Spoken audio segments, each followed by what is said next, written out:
भूपतीने टिळकाला 124 खाली धरिला. दोऱ्या पडल्या दंडाला, आला प्रसंग शिक्षेचा. राजसत्तेची या पुढे कोणाचेही न चाले घोडे. वकील होते बडे बडे, ते झटू लागले टिळकांस्तव. मंडळी प्रेमी मंडळी टिळकांची जी का होती जिव्हाळ्याची. त्यांनी पारमार्थिक उपायांची केली योजना एक अशी.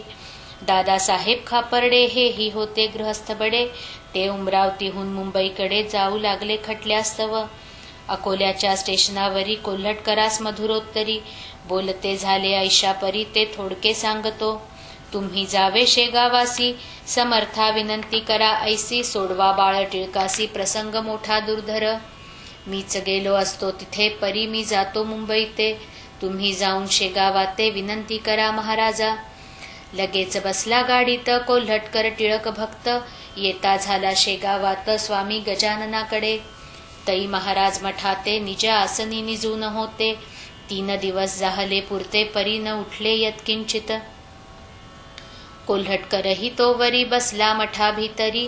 जो का असेल बिगारी, तो न ऐसे वागे कदा. कळकळ टिळकांविषयीची कोल्हटकरा पूर्णसाची.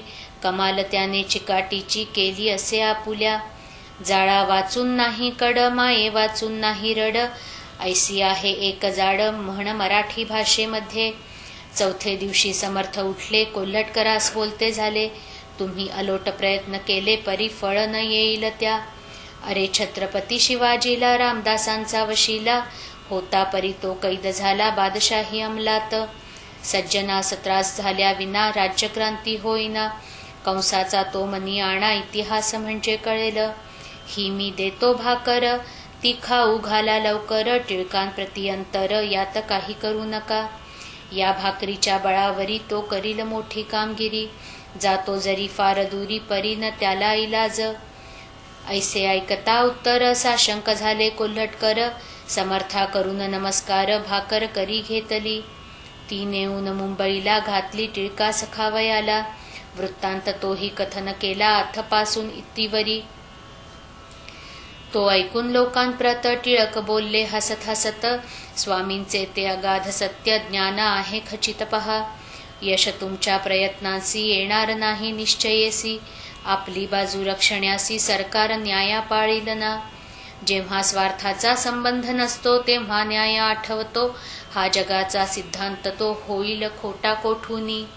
माझ्या हाते कामगिरी मोठी होणार आहे खरी. ऐसी समर्थांची वैखरी बोलली हे गुढ एक. भूत भविष्य वर्तमान जाणता ती साधुजन. आपण मनुष्य सामान्य पाहू पुढे काय होते. प्रसाद म्हणून भाकरी ती कुस्करून भक्षिली खरी. दंतन मुखा भीतरी परी प्रसाद टाकवेना. झाली शिक्षा टिळकास, नेले ब्रह्मदेशी मंडाल्यास. तेथे जन्मला गीता रहस्य, गीतेवरील ग्रंथ त्यांचा. हीच मोठी कामगिरी झाली त्यांच्या हस्ते खरी. मान जगद्गुरु परी मिळता झाला टिळकांते.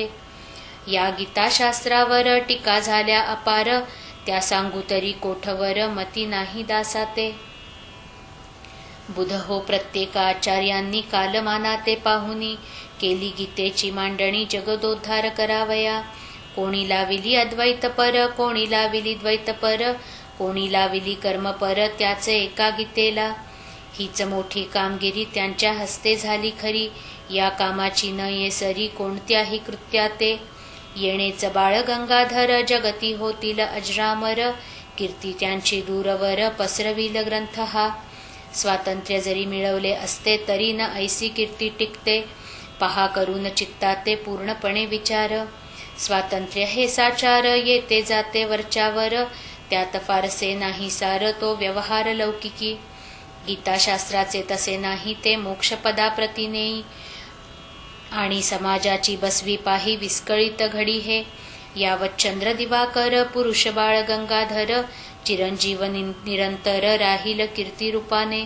असो करवीर कोल्हापुरीचा, द्विज चित्पावन जातीचा. श्रीधर गोविंद नावाचा, काळे उपनाव जयाचे. तो गरिबीच्या स्थितीत गेला इंग्रजी शाळेत. आंग्ल विद्या शिकण्याप्रत मॅट्रिक परीक्षा पास झाला. पुढे कॉलेजात गेला परी इंटर नापास झाला. म्हणून फिरत राहिला वर्तमानपत्रे वाचित. तो केसरी पत्रात वाचले ओयामा टोगो चरित्र, तेने त्याच्या मनात वृत्ती एक उठली अशी. आपण जावे विलायतेला यंत्रविद्या शिकण्याला, उगे भार भूमीला होण्या माझी अर्थ काय. टोगो यामा दोघे जण प्रथमतः ज्ञान संपादून, अभ्युदया कारण जपाना आणि ते जाहले. तैसे आपण करावे माये भूमीस उद्धरावे, ऐसा विचार त्याच्या जीवे घेतला परी इलाजना. द्रव्याची न लागे संगत, कोणीही ना करी मदत, घरची गरिबी अत्यंत काय करीतो विचारा. तो आपल्या मित्रासी आला भेटण्या भंडाऱ्यासी, जो मंद्रो हायस्कुलासी होता एक शिक्षक. त्यासी विचार आपुला श्रीधराने कळविला, तो त्यालाही पसंत पडला परी पैशाची वाट काय. मित्रा एका पैशा विणे काही नाही जगे होणे, दारिद्र्याने मनीच करणे मनोराज्य बापारे. चाल जाऊ गावाला आपुल्या जन्मभूमीला, त्या करवीर कोल्हापुराला इकडे उन्हाळा विशेष. दोघे बसले गाडीत समर्थांची ऐकून कीर्त, उतरते झाले शेगावात साधू कसा तो पहावया. पोस्टमास्तराच्या दारी सामान ठेविले सत्वरी, आतुरता मोठी अंतरी समर्थांना पाहण्याची. दोघे आले मठात समर्था केले दंडवत, बैसते झाले जोडून हात स्वामींची आसन्मुख. मनोदय श्रीधराचा समर्थांनी जाणीला साचा, म्हणाले उगीच परदेशाचा विचार वेड्या करू नको. अवघेचा आहे काही येथ अर्थना भौतिक शास्त्रात, सेवी अध्यात्म विद्येप्रत म्हणजे कृतार्थ होशील तू. त्या योगे विचार क्रांती श्रीधराच्या झाली चित्ती, कोल्हापूरची एक व्यक्ती आठवली या समयास त्या. ते स्वामी कुंभार गल्लीचे होते कोल्हापुरीचे, बोलणे याच परीचे होते हमेशा भक्तासी. तैसेच हेही गुरुमूर्ती भक्तांसवे भाषण करीती, याचा उलगडा चित्ती काहीच माझ्या होईना. ऐसे श्रीधराणी तामनी महाराज बदले गरजोनी, हिंदुस्थाना सोडूनी उगाच कोठे जाऊ नको. अगणित करावे पुण्य तेव्हाच होते येथे जनन, या भौतिक शास्त्राहून योगशास्त्र समर्थ असे. ते योगशास्त्र येते ज्याला, तो न मानी या भौतिकाला. योगशास्त्राहून भला अध्यात्म विचार श्रेष्ठ असे. तो जमल्यास करून पाही कोठे न आता येई जाई, ऐसे समर्थ बोलता पाही श्रीधर चित्ती आनंदला. पश्चिमेचा मावळला तोच पूर्वेकडे आला, विचार सूर्य त्याचा भला श्रीधरा सुखी करण्यास. एका संता वाचून विचाराचे परिवर्तन, कोणी न करू शके आन सत्य एक त्यांनाच कळे. महाराज म्हणाले या ठाई तुझा अभ्युदय होईल पाही, कांता वाट पाहते गेही तुझी कोल्हापुराला. जा आता मित्रासहित आपुल्या कोल्हापुराप्रत, तेच पुढे झाले सत्य श्रीधर लौकिका चढले हो. श्रीधर BA MA झाले, प्रिन्सिपॉल त्या नेमिले, शिवपुरी कॉलेजासी भले सिंध्यांची या राज्यात. संत साक्षात ईश्वर चालते बोलते भूमीवर, त्यांच्या कृपेचा आधार जया मिळे तोच मोठा. पहा काळे श्रीधराला दर्शनाचा योग आला, म्हणून वृत्तीत फरक पडला तेच खरे तेच शोधावया. हे पीक संतांचे याच देशी यावयाचे, वृक्षनंदनवनीचे अन्य ठाई न येती हो.